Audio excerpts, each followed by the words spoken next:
Jesus para salvar, Jesus Cristo.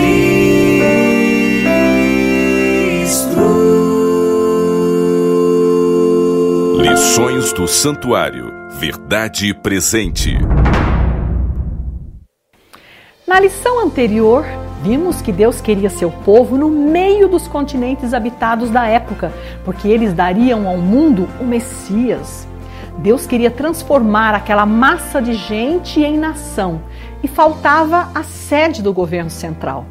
Então Deus faz um pedido a Moisés. Deus diz: "E me farão um santuário para que eu possa habitar no meio deles." No meio. Desde o Éden, o Criador deseja estar no meio dos seus filhos. Eu gosto tanto disso. E Moisés seguiu direitinho as orientações divinas na construção do santuário. Tanto que no início do segundo ano do Êxodo, tudo estava pronto para que o povo viajante tomasse posse da terra tão sonhada, Canaã. Depois de assentados na terra de Canaã, cerimônias diárias e anuais deveriam começar regularmente ao redor do santuário.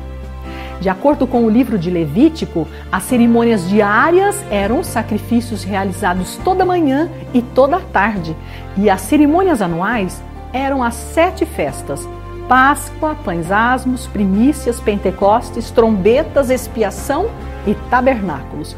Usando as iniciais de cada festa, temos PPPPT. Agora imagine comigo uma cerimônia diária. Todos os dias, pela manhã e pela tarde, o sacerdote sacrifica um cordeiro e borrifa seu sangue ao redor do altar de sacrifícios. Simultaneamente, no lugar santo, outro sacerdote oferece incenso diante do altar e, ajoelhado diante do altar, ora por si mesmo e pelo povo. Todos os dias, no encerramento da cerimônia diária, o sumo sacerdote, vestido das vestes douradas, caminha até o pátio e profere a bênção sacerdotal, com as mãos estendidas sobre os presentes. As cerimônias diárias beneficiavam a nação como um todo. Seria uma expiação temporária até que cada pessoa pudesse ir ao santuário resolver o seu problema pessoalmente com Deus. Agora vamos ver o pedido de perdão individual. No conjunto das cerimônias diárias, havia também pedidos de perdão individual. Imagine que aqui nesta tenda está alguém buscando perdão.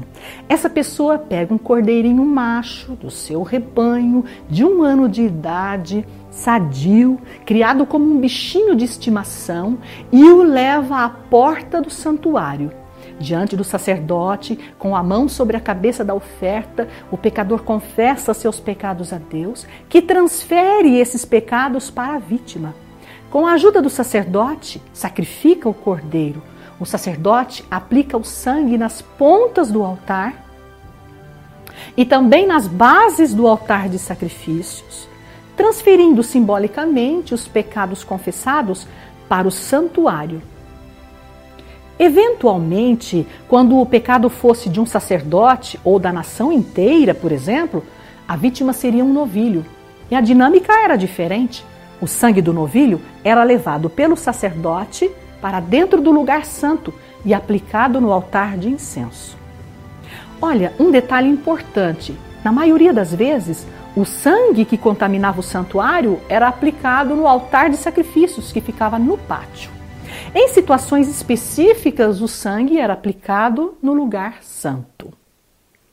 Após a cerimônia, o pecador voltava para casa em paz. Seus pecados haviam sido transferidos para o santuário e o pecador se sentia totalmente perdoado e em paz. Você já imaginou essa cerimônia acontecendo todos os dias no santuário? O que você acha que acontecia com o santuário, hein? Precisava ser purificado, não acha? Pois havia um dia especialmente para a purificação.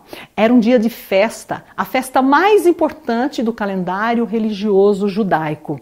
A festa da expiação. Vamos falar mais sobre essa festa mais para frente. Retomando as 7 festas de Israel, em Levítico 23 temos as datas de cada uma delas. Levítico 23, verso 5 diz: No primeiro mês, aos 14 do mês, no crepúsculo da tarde, é a Páscoa do Senhor. Verso 6. E aos 15 dias deste mês é a festa dos pães asmos. Verso 12 diz que a festa das primícias seria no dia imediato ao sábado, ou no dia imediato ao primeiro dia da festa dos pães asmos. Verso 16 diz: contareis 50 dias. Então, após 50 dias da festa das primícias, seria a festa de Pentecostes.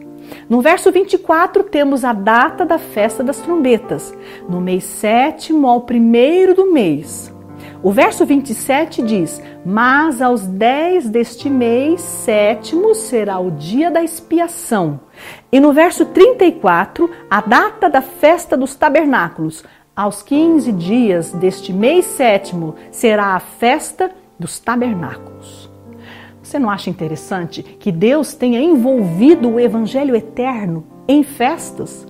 Eu sempre achei isso tão curioso. Essas festas apontavam originalmente, primariamente, para eventos históricos importantes relacionados à história de Israel, ou para eventos importantes do ciclo agrícola de Israel. Por exemplo, Páscoa e pães asmos chamavam a atenção para a libertação do povo da escravidão do Egito. Primícias era a festa da cevada.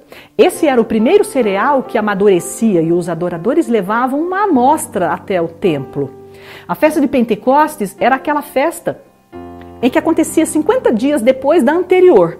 Era a festa das semanas, porque eram contadas 7 semanas desde a anterior, e nessa festa eram apresentados também os primeiros grãos do trigo. Mas além desse significado primário, havia também a aplicação antitípica de cada festa, cumprimento em Jesus Cristo. Se Páscoa e pães asmos, em sentido primário, chamavam a atenção para a libertação da escravidão do povo de Deus do Egito, essas mesmas festas apontavam em sentido antitípico para a grande libertação que a humanidade receberia com a morte de Cristo na cruz. Lembre-se que essas festas estão relacionadas a profecias de tempo da Bíblia e por isso elas precisam ser entendidas em sua precisão matemática. Agora, preste bem atenção, porque tem um jeito equivocado de se entender a Páscoa. É quando se raciocina assim. Veja, o Cordeiro Pascal era morto no dia 14 do primeiro mês. O Cordeiro Pascal representa Jesus. Logo, Jesus morreu na sexta-feira 14. Mas se seguirmos essa linha de raciocínio, Jesus precisaria morrer também no dia 10 do 7º mês, porque o bode para o Senhor representava Jesus e morria nesse dia. O mesmo caso com os bois, carneiros, novilhos, que também eram sacrificados em diferentes dias e representavam Jesus. Olha, tudo isso é para dizer que Jesus não morreu no dia 14 de Nissan. Não existe tipologia na data da morte dos animais. Esse é um tipo de interpretação muito frágil e apressada, que leva a grandes dificuldades com relação às profecias de tempo da Bíblia, que estão harmoniosamente interligadas. Páscoa não é um evento, mas é um processo envolvendo todas as ações de Cristo ao redor da cruz, para que a cruz, como ponto culminante, alcançasse seu apogeu, que é libertação. Por isso a Páscoa precisa ser compreendida em sua perspectiva bíblica correta. Vamos tratar disso agora? Olhe para o quadro. Como já vimos, o significado primeiro da Páscoa é libertação. Páscoa tipificava a libertação dos pecados e a redenção concedida à humanidade através da morte de Jesus. A Páscoa durava uma semana a partir do pôr do sol de 14 de Nissan, o primeiro mês do calendário religioso judaico. Páscoa era uma festa religiosa de significado amplo, não um evento, mas um processo de amplo alcance. Quer ver os acontecimentos envolvendo 14 e 15 de Nissan? Observe os paralelos da Páscoa no Egito e da última Páscoa de Jesus na Terra.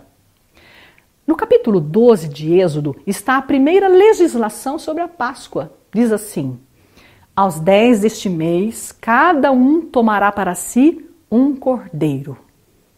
E aqui está o primeiro paralelo.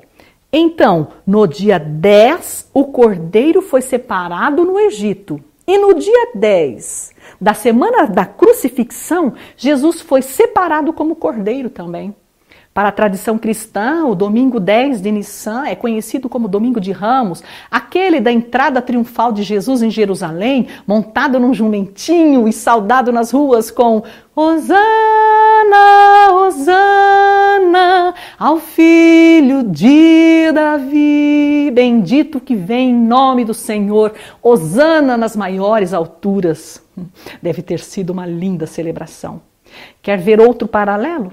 No pôr do sol de 14 para 15 de Nissan, no Egito, os israelitas comeram o cordeiro e por volta da meia-noite os primogênitos foram feridos. De 14 para 15 de Nissan, Jesus celebrou a Páscoa com os discípulos e instituiu a Santa Ceia. Jesus disse: tenho desejado ansiosamente comer convosco esta Páscoa antes do meu sofrimento. Então Jesus come a Páscoa com os discípulos antes da cruz. Em seguida, cantam um hino e saem para o Monte das Oliveiras. E então Jesus diz uma estranha frase: esta noite todos vós vos escandalizareis comigo, porque está escrito: ferirei o pastor e as ovelhas do rebanho ficarão dispersas. Os discípulos não entenderam nada. Mas eram palavras do profeta Zacarias relacionadas a Cristo. Zacarias profetizou mais. Olharão para aquele a quem traspassaram, pranteá-lo-ão como quem pranteia por um unigênito, e chorarão por ele, como se chora pelo primogênito. Jesus diz que alguém seria traspassado e que chorariam por essa pessoa como pelo primogênito. Mas Jesus não estava se referindo à cruz, porque ele disse que logo mais, naquela quinta-feira à noite, os discípulos se escandalizariam com ele e que se dispersariam. É que Jesus se referia ao Getsêmani. Quando Jesus tomou sobre si os pecados da humanidade no Getsêmani, ali aconteceu a separação entre ele e o Pai, por causa dos nossos pecados, que foram colocados sobre ele como nosso substituto. Pouco depois, é ali no Getsêmani que os discípulos ficam aterrorizados com a prisão de Jesus e então se dispersam. Por volta da meia-noite de 14 para 15 de Nissan, Jesus foi ferido no Getsêmani como pastor e como primogênito, exatamente como profetizado por Zacarias. Vamos ver mais um paralelo? No dia 15, no Egito, acontece a libertação do povo. Partiram, pois, de Ramsés no 15º dia do primeiro mês. E no dia 15 de Nissan, em Jerusalém, aconteceu a libertação da humanidade na cruz do Calvário. Observe a sequência dos acontecimentos no quadro. Dia 10 foi o domingo da entrada triunfal de Jesus em Jerusalém e era Cristo o Cordeiro sendo separado. Logo, temos segunda-feira 11, terça-feira 12, quarta-feira 13, quinta-feira 14 e sexta-feira 15 de Nissan. No pôr do sol de 14 para 15, Jesus instituiu a Santa Ceia. Era Cristo o Cordeiro sendo comido. Pouco depois, naquela mesma noite de quinta-feira, de quinta para sexta-feira, Cristo vai com os discípulos até o Getsêmani e recebe sobre si os pecados da humanidade. Era Cristo o primogênito sendo ferido. Na tarde de sexta-feira, 15 de Nissan, Jesus morreu. Era Cristo, o maldito na cruz. No domingo 17, Jesus ressuscitou. Era Cristo a primícia dos que dormem. Quando Paulo se refere à Páscoa, ele diz assim: Cristo, a nossa Páscoa, foi sacrificado por nós. Falando sobre a Páscoa, Paulo não nos leva necessariamente para a cruz. Mas quando Paulo fala sobre a cruz, ele usa palavras tão duras. Cristo nos resgatou da maldição da lei, fazendo-se Ele próprio maldito em nosso lugar. Porque está escrito: maldito todo aquele que for pendurado em madeiro. Uau! Na cruz, Jesus é maldito, porque pecado é coisa séria. Pecado mata. Pecado precisa ser confessado, abandonado e então esquecido. Não admira que antes da cruz o sistema de perdão estivesse completamente relacionado a sacrifícios de animais e ao derramamento de sangue, e que Deus providenciasse uma forma de perdão para todo e qualquer pecado confessado. Bom, graças à cruz, hoje eu e você não precisamos mais sacrificar cordeiros para receber perdão pelo pecado, mas pecado continua mortífero, letal mesmo. O santuário. Deus queria que o santuário na terra funcionasse como um grande celeiro, que providenciasse alimento material e espiritual a quem passasse por ele. Deus queria o santuário no meio dos continentes habitados da época, no meio. Deus queria o santuário no meio de Canaã, entre Europa, Ásia e África, para evangelizar o mundo com o evangelho eterno, porque aquela nação daria ao mundo o Messias. Então os adoradores viajariam até o santuário nas festas anuais e ali deixariam sua oferta, parte de sua produção de gado, grãos, cereais. E as ofertas também serviriam para a manutenção do santuário e do meio do povo. Deus acompanharia a vida da nação emergente, perdoando os seus pecados e abençoando-os ricamente. As 7 festas PPPPTET deveriam ser celebradas ao redor do santuário a partir do momento que o povo estivesse instalado na terra de Canaã como nação. E depois, então, quando se espalhassem pela terra, eles teriam festas fixas para se encontrarem em família e para celebrar ao Senhor, mantendo-se unidos entre si e mantendo unidade teológica. Em todos os encontros festivos devia haver adoração com louvores e comida, estudo dos textos sagrados, momento de preces com pedidos e agradecimentos, doação de ofertas. Consegue imaginar que nação maravilhosa seria aquela? E vamos voltar a falar sobre a Páscoa novamente? A primeira Páscoa foi celebrada no crepúsculo da tarde da saída do povo do Egito para Canaã. Após a Páscoa, partiram. Sobre a segunda Páscoa, temos bastante informações. O tabernáculo estava prontinho. Era o primeiro mês do segundo ano e Deus falou a Moisés no deserto do Sinai. Celebrem os filhos de Israel a Páscoa no dia 14 deste mês. Então a nuvem se ergueu de sobre o tabernáculo da congregação. Ali estava aquela nuvem maravilhosa e os filhos de Israel se puseram em marcha a partir do deserto do Sinai no exato dia 15 do primeiro mês. Estava na hora, tinha chegado a hora para aquela nação. Ali estava a sede do governo teocrático e a nação emergente acampada ao redor. O exército organizado de acordo com as orientações divinas. As bandeiras representando cada tribo. A arca da aliança que guardava os 10 mandamentos, mandamentos eternos escritos com a própria mão de Deus, estava na arca, os 10 mandamentos, tudo prontinho. Tinham aquela nuvem que se movia e assumia contornos, aquela nuvem que assumia nuances. Que poderosa seria aquela nação, porque poderoso era o seu Deus. Se tivessem sido obedientes a Deus. Mas vamos vê-los celebrando a Páscoa de novo, somente 38 anos depois. Moisés não entra com o povo nas terras de Canaã, é Josué quem o faz. Ele assume a liderança e monta o velho tabernáculo. As 7 festas que deveriam finalmente acontecer regularmente não foram regulares. O velho tabernáculo, construído por Moisés, permaneceu em pé ainda por 500 anos. Só depois de todo esse tempo foi construído o templo do rei Salomão, que sobreviveu por mais 350 anos, à base de saques dos utensílios sagrados e encerramento das atividades por parte de maus reis que se sucediam. No ano 586 a.C., o Templo de Salomão foi destruído pelo rei Nabucodonosor do Império Babilônico. Dessa vez, ele leva o restante daquele povo, aquele povo tirado do Egito por Deus, que deveria ficar nas terras de Canaã, no meio dos continentes habitados da época. Nabucodonosor os leva para o cativeiro babilônico. Que pena! Perderam a oportunidade de conhecer o Evangelho eterno muito antes da cruz e evangelizar o mundo sobre o Cordeiro de Deus. Depois dos 70 anos do cativeiro babilônico, o povo voltou para casa, para as terras de Canaã. Mas a Arca da Aliança, que foi escondida numa caverna quando Nabucodonosor invadiu Jerusalém, jamais foi encontrada. Perto do tempo do nascimento de Jesus na terra, Herodes o Grande reconstruiu o templo por cima das ruínas do antigo templo de Salomão. O templo de Herodes foi o templo mais glorioso de todos. E você sabe por quê? Está escrito na Bíblia.